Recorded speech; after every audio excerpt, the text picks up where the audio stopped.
आपने अपने घर की डोरबेल देखी होगी।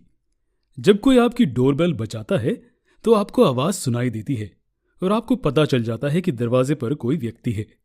लेकिन क्या आप जानते हैं कि डोरबेल इलेक्ट्रिक करंट के मैग्नेटिक इफेक्ट का इस्तेमाल करती है?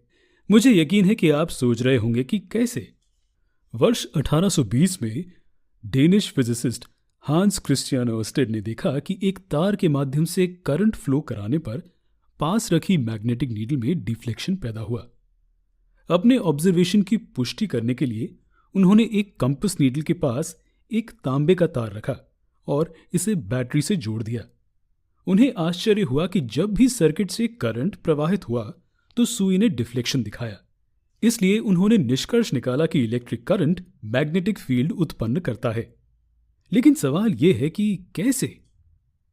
आइए सिंपल सर्किट की मदद से इलेक्ट्रिक करंट द्वारा प्रदर्शित मैग्नेटिक प्रॉपर्टी को समझने की कोशिश करते हैं। यहां एक लोहे की कील है जिसके चारों ओर हमने तांबे का तार लपेट दिया है। हमने छड़ के करीब कुछ पेपर क्लिप्स रख दिए हैं। हम देखते हैं कि ये लोहे की कील पेपर क्लिप्स को आकर्षित नहीं कर रही है। अब तांबे के तार के सिरों को बैटरी से जोड़ देते हैं।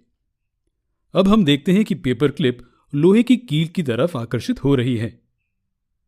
क्या ये आश्चर्यजनक नहीं है? लेकिन ऐसा क्यों होता है?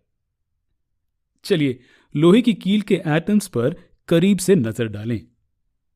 अब कील को बैटरी से अलग कर देते हैं।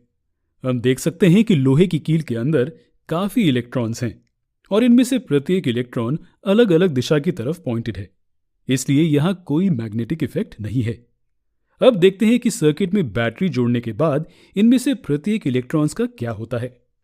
जब करंट फ्लो होता है तो ये इलेक्ट्रॉन एक ही दिशा में अलाइन हो जाते हैं और लोहे की छड़ मैग्नेटिक हो जाती है। यहां हमने इलेक्ट्रिक करंट के मैग्नेटिक इफेक्ट की मूल बातें सीखी। ज्यादा सीखने के लिए हमसे जुड़े रहें।